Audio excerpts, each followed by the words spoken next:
situation? Is it Mason Rudolph and Josh Dobbs? It's the exact same. It's the exact. Well, no, it's not Rudolph and Josh Dobbs. It's if Dwayne Haskins goes out, then Mason Rudolph suddenly can become the odd man out, and you can look to do something else with him. Yeah, well, that's what I was saying. Remember that year, Mason Rudolph was a lock to make the team. So essentially, right. Josh Dobbs had to play his butt off in order to get Landry Jones cut. So essentially, it's the same thing's going to happen. You know, Dwayne Haskins is a lock to make this team.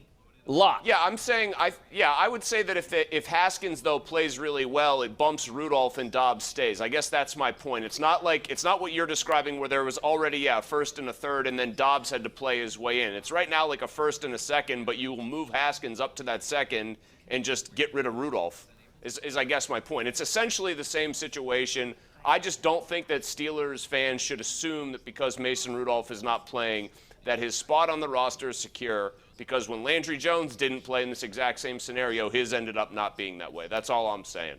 Okay.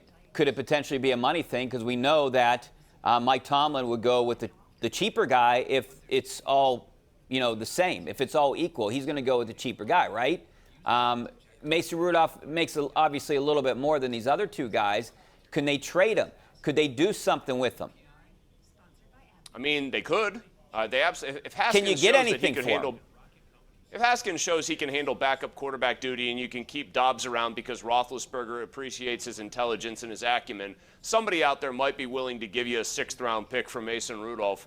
I wouldn't love that. I would try to get more. I would want at least a 5th for him. I think that would be the floor for where I would go. But why wouldn't you try to deal him? Kevin Colbert loves recouping some of his picks. That's a way he could do it. If he found Mason Rudolph to suddenly be expendable, poof, there you go. Another team might just look and say 6'5", solid enough arm, has been in that system. We've at least seen him play a little bit in real games that mattered, and he's got a 5-4 record as a starter. Sure, we'll trade a pick for him. He's good insurance. But I just wouldn't take it as fact that Mason Rudolph has this job sewn up because Dwayne Haskins could play his way into the backup role.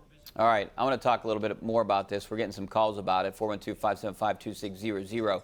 We'll continue the conversation on who should be the Steelers' backup quarterback in a couple minutes.